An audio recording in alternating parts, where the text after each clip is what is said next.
Hello friends කොහොමද ඔයාලට ඔන්න එහෙනම් තවත් ලස්සන වීඩියෝ එකක් අරන් ආවා. අද වීඩියෝ එකෙන් අවුරුද්දට කෑම සීරීස් එකේ දෙවෙනි වීඩියෝ එක. රස්න කාලෙට දිව්‍ය පානයක් වගේ ඇරබියන් ඩ්‍රින්ක් එකක් තමයි මේක. ඇරබික් ස්ටයිල් එකට හදන බීම වර්ගයක්. ඉතින් මම ඔයාලට මේකෙන් A to Z එක කොහොමද හදන්නේ කියලා කියලා දෙනවා. මේකෙන් කප් එකක් බිව්වොත් නම් ඉතින් ආපහු දිව්‍ය ලෝකෙ ගියා වගේ ෆීලිං එකක් එනවා. එච්චරටම රසයි. ඉතින් එහෙනම් බලමු මේක හදන්නේ කොහොමද කියලා.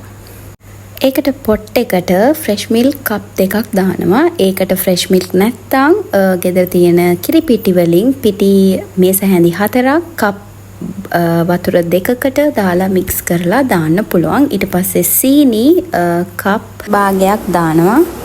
මේක ඔයාලා ගන්න කප් එක අනුව ඒ මෙෂර්මන්ට් එක ගන්න. ඊට පස්සේ මම වැනිලා අර මූඩියෙන් එකක් දානවා.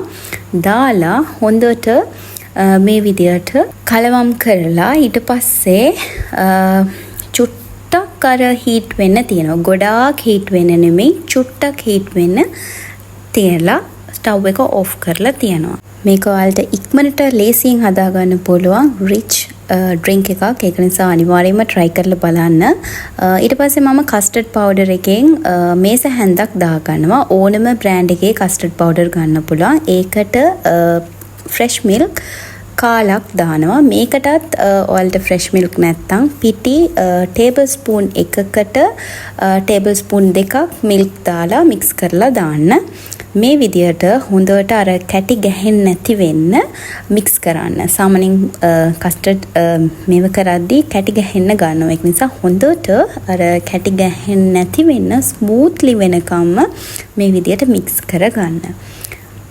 මේ කියන පොඩි ටිප්ස් ෆලෝ කරන්න. එතකොට මේ බීම් එක මාරම රසයි. ඊට පස්සේ මම අර පොඩ්ඩක් රස්නෙට වෝම් කරලා තිබ්බ මිල්ක් එකට මේ කස්ටර්ඩ් ටික ඇඩ් කරගන්නවා. ඊට පස්සේ හොඳට මික්ස් කරලා ඊට පස්සේ ස්ටව් එක ඔන් කරලා ඊට පස්සේ ඒක හොඳට බොයිල් වෙලා එනකන් ස්ටර් කරනවා. හැඳි ගාන තියෙන්නේ. හැඳි ගාන තරමටම පදමත් රසත් එනවා බීම එකේ. ඒක නිසා පුළුවන් තරම් ස්කිප් කරන්න නැතුව ඔයාලා හැඳි ගාගෙනම ඉන්න. ඊට පස්සේ ඔයාලා බලන්න පොඩ්ඩක් තික් ස්වභාවයට එනකන් මේක බොයිල් වෙන්න ස්ටර් කරන්න. මම මේ පෙන්නනෝ වගේ ටෙක්ස්චර් එකක් ආවට පස්සේ ස්ටව් එක ඕෆ් කරලා තියන්න. තාම නැහැ. තව චුට්ටක් මේව කරන්න ඕන. මෙන්න මේ පදම ඔයාලට පේනවා ඇති හොඳටම තික් වෙලා තියෙන්නේ. අර ටින්කිරි දැම්ම වගේ අන්න ඒ ලේයර් එක එනකොට ඒ කන්සිස්ටන්සි එකේ ලිපෙන් බස්සලා මේ විදියට වෙන කන්ටේනර් එකකට හරි ඒ කන්ටේනර් එකේම හරි රිෆ්‍රිජරේටර් එකේ දාන්න. ෆ්‍රිජ් එකේ දාන පල්ලෙහා කොටසේ පැය දෙකක් විතර ඒක තිබ්බම හොඳයි. ඊට කලින් තිබ්බත් අවුලක් නැහැ. තියෙන තරමට ෆ්‍රිජ් එකේ රස තියෙනවා. ඉතින් ඔයාලට කැමති වෙලාවක් තියන්න පුළුවන්. ඊට පස්සේ ෆෘට්ස් ඔයාලා ගාව තියෙන ඕනෙම ෆෘට් එකක් ගන්න පුළුවන්. මම මෙතන අරගෙන තියෙනවා ඇපල් ಜಾති දෙකකින්, ඒ වගේම කැසෙල්, ඒ වගේම දෙලු. මේවා තමයි අර මේන්ලි ගන්න ඒවා. හැබැයි ඔයාලට ගෙදර තියෙන ඕනම ෆෘට් එකක් දාන්න පුළුවන්. ඒකත් ඒ විදියටම රසට එනවා. ග්‍රේප්ස් ගන්න පුළුවන්, අඹ ගන්න පුළුවන්.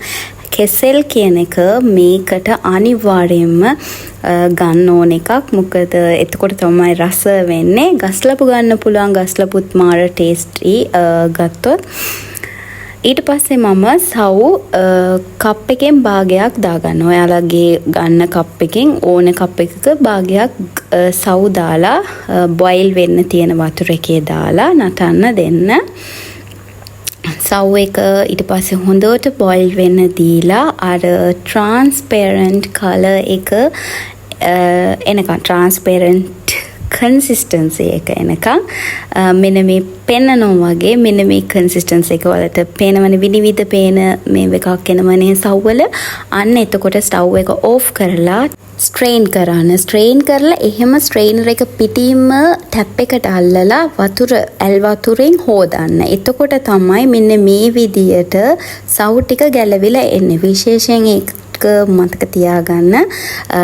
සව් එක ලිපෙන් බාලා ස්ට්‍රේනර් එකේ දාලා පෙරලා ඒක එහෙම්මම ටැප් එකට අල්ලලා ඒක පෙරලා මේ විදියට ගන්න ඇල් වතුරෙන්.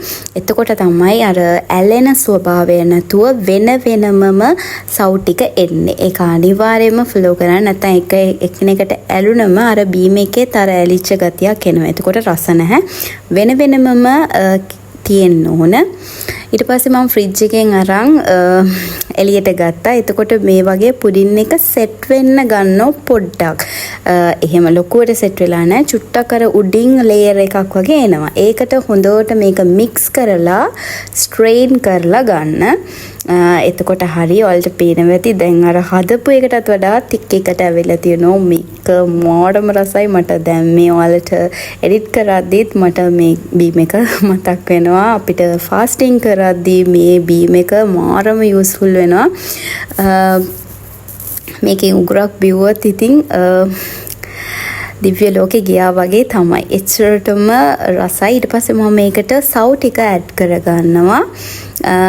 සව් ටික ඇඩ් කරලා ඊට පස්සේ ඔය ෆෘට්ස් ටිකත් එකිනෙක ඇඩ් කරනවා. මම කලින් කිව්වා වගේ ඔයාලට මේකට ඕනම ෆෘට් එකක් යූස් කරන්න පුළුවන්.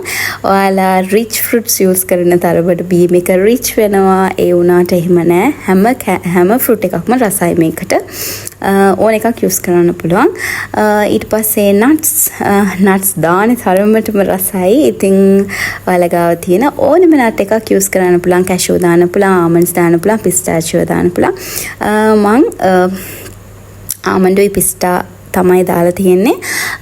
ඉතින් ඔයාලා ගාව තියෙන ඕනම නට්ස් දාන්න පුළුවන්. ඒ වගේම ඩ්‍රයි ග්‍රේප්ස් තියෙනවා නම් ඒව දාන්න පුළුවන්. ඒ වගේ ඕනම එකක් දාන්න පුළුවන්.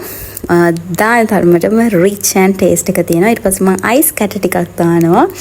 ඒක බීම් එක එන්හෑන්ස් කරන්න එක මාරම වටිනවා. ඉතින් මේ විදියට හදලා බලන්න.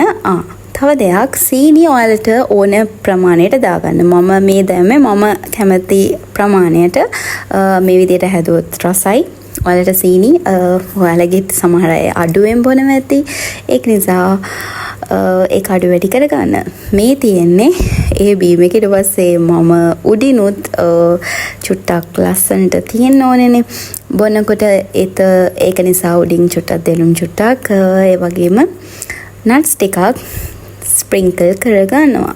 ඉතින් මේ තමයි මං හදපු රස බීම් එක. ඉතින් ඔයාලා try කරන්න. අලුත් අවුරුද්දට try කරන්න අනිවාර්යයෙන්ම. ඔයාලගේ comments පළහැන් දාන්න.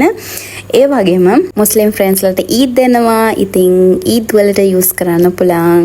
එන කට්ටියට එහෙනම් මේ වීඩියෝ එකට කැමති නම් like කරන්න, share කරන්න, comment කරන්න. මගේ channel එක අලුතෙන් බලන කෙනෙක් නම් subscribe කරලා එකතු වෙන්න මේ series එකට. මේ series එකෙන් සිංහල අවුරුද්දට ඒ වගේම ඊද් වලට ඔක්කොටම ඔයාලට sweet, savory ඒ වගේම බීම වර්ග ඒ වගේ ගොඩාක් recipes එන්න තියෙනවා. එහෙනම් channel එක subscribe කරලා තියාගන්න. Thanks for watching.